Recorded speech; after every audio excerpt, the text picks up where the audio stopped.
Dragon's Dogma 2 gameplay showcase. Now, when they showed this off, they didn't really say anything new. They said they expanded stuff, but didn't really show shit. It was basically just Dragon's Dogma with a 2 after it. And just explain, he really just explained everything that you could do in the last game. It just looks, I guess, a little bit more prettier. And physics looks like the physics look like they do a lot more. Jeez, I can't talk at all. Hello everyone. Oh, you're back. Itsuno, I am blocking your face. Dogma 2. My bad, sir. Dragon's Dogma 2 My bad, is sir. a narrative-driven action RPG set in an immersive fantasy world designed to place player choice at the heart of the gameplay experience. The action gameplay is designed to challenge your creativity, and although this is a single-player adventure, AI-controlled companions will accompany you throughout the experience. You want a matrix on him? Today, I'd like to show you a little of what you can expect from the world of Dragon's Dogma 2 with this new gameplay footage. In Dragon's Dogma 2, up to 3 AI-controlled beings called pawns can join you on your adventures. Yes, we know this. Players can choose from 4 starting vocations that determine how they will play. Fighter, mage, thief, archer. Okay. Of course, you will be able to Basic. change your vocation at any time by visiting vocation guilds. For now, let's look at the fighter vocation. Wielding a one-handed sword and shield, the fighter excels in melee combat. As a fighter, you can cut down enemies with a sword and protect yourself and your party using your shield. What's good? They just all hopping on missing? Okay. Harpies in the distance. As an archer, you'll be better suited to take down enemies above you. Let's see what they can do. They can shoot shit. The archer is a vocation that uses a bow and arrow to attack enemies from a distance. Make full use of your arsenal, including exploding or blighting arrows. You can also aim at your enemies like a third-person shooter. The monsters of Dragon's Dogma 2 behave organically in the world around them, and will even react to players by using their wits against you. How? Next, I would like to show Hey, you just your can't say that and not explain it, dog. Like, you, okay. Mages excel at long-range magical attacks, as well as healing and support spells that bolster your party with various enchantments to give allies an advantage in battle. The more advanced and powerful the magic is, the longer the incantation will take. Then doggone they ass. In addition to the pawns you adventure with, you will occasionally act with other inhabitants of the world. What's this? We're trapped.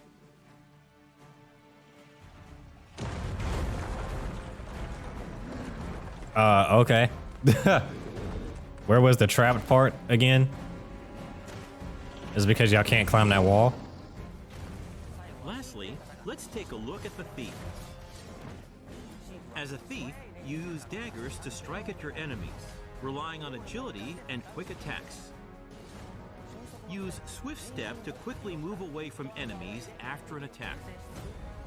The key strategy for the thief against massive monsters is to find openings and cling on to the enemy to deal damage. My face. Fighting head-on is always an option, but it's a good idea to utilize the environment around you while engaging with enemies. Between your chosen vocation, Can you push him off the diverse edge? terrains, and the particular monster you're up against, each encounter challenges players and their party to Push him use off the their edge. creativity Yeah, to yeah. succeed. Ah. Okay, never mind. I mean, clever, Nations but never prosper in mind. the world of Dragon's Dogma 2. Vermund, Just the Human two? Kingdom, and Batal, the land of Beastren. In your adventures, you might come across people who call out to you. Hey, yo, bitch. Pawns support you throughout your adventures and may come to your aid when you are in trouble. Thank you. To complete your quests, you can ride ox carts to travel to major locations. But be aware, as you might get attacked en route to your destination and have to decide how to tackle the situation. I mean, fighting it, I guess. During the ride, you can choose to close your eyes to quickly arrive at your destination. But Time is ever passing, even while riding an ox cart, and the environment around the player constantly changes. so why wouldn't you want to Nighttime close your is eyes then? especially dangerous. That's what I'd like to know. With no light to illuminate your surroundings, you will be enveloped in pitch black darkness where you can't even see your feet. And the freaks come out at night. Yes, we know. Also, there are dangerous monsters that only appear at night, so you need to be careful when adventuring in the dark.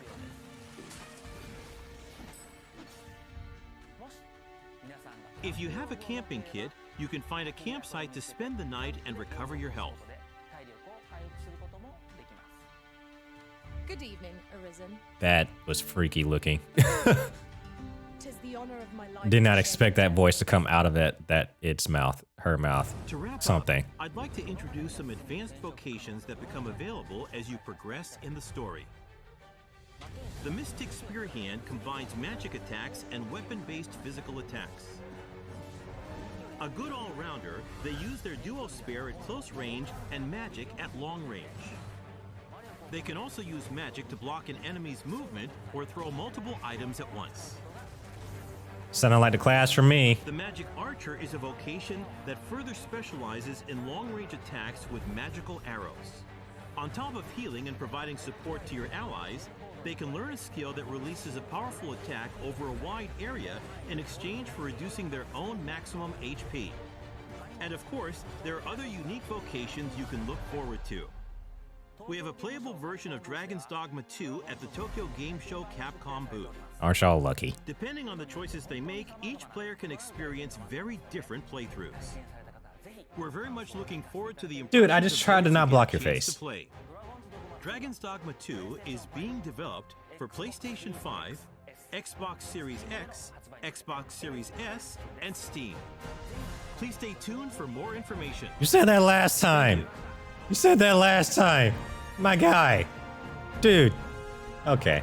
I mean, it still looks, well, minus the video. It still looks great. Granted, it's not showing me a lot of what's different, but aside from the first one, it's not showing me too much anything new, which isn't bad. I mean, I'm down for more of the same, honestly. It's like DLC, but a full game. Dragon's Dogma 2 has a preview that I'd like to see.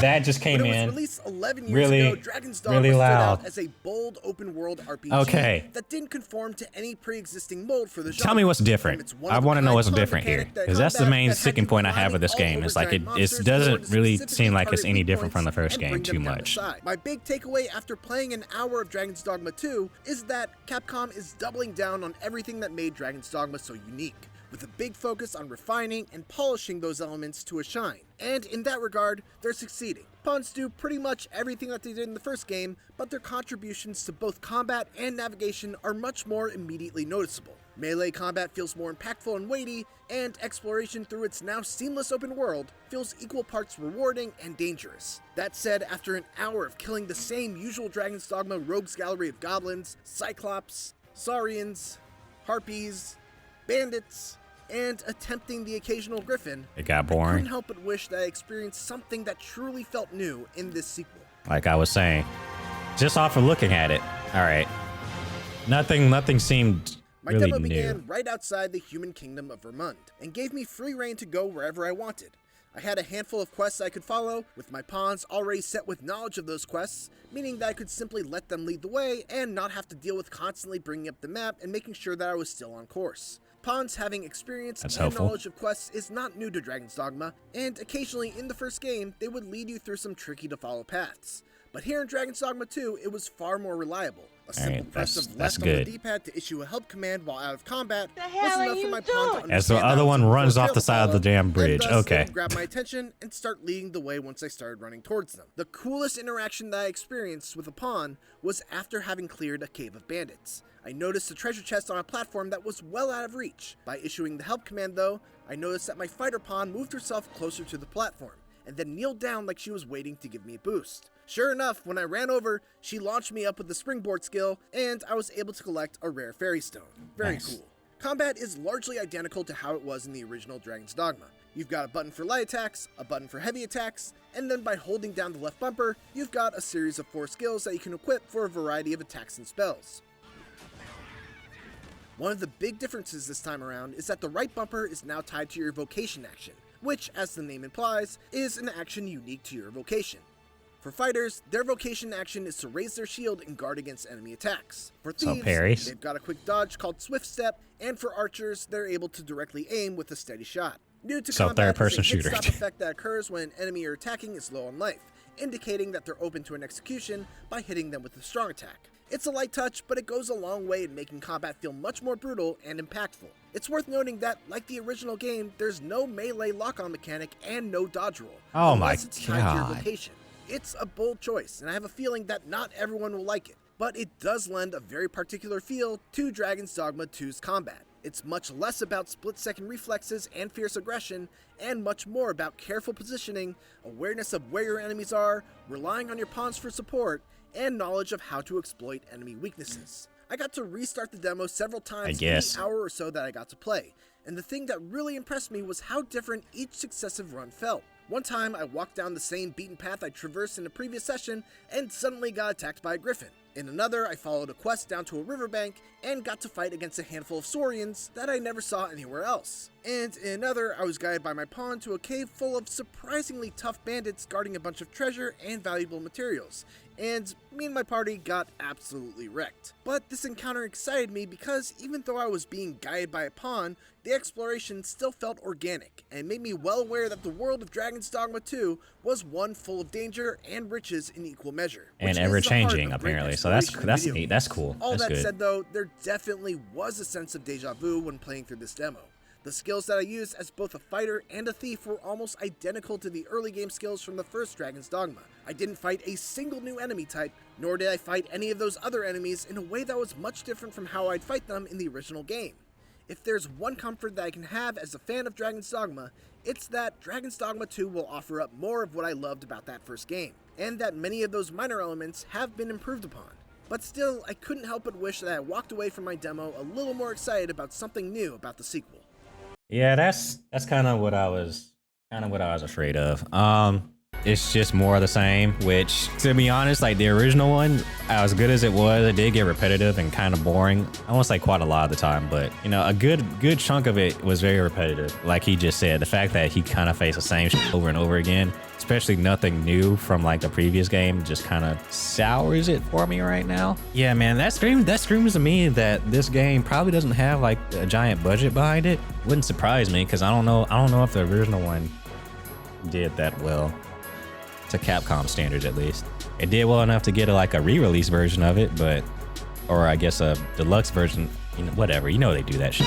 But yeah, so this kind of seems like it doesn't have that much budget, so they kind of just reused everything they could from the original and just kind of just made everything cleaner and work better. Which, granted, you know, is good. It's not bad because it's coming from a good game already. So that's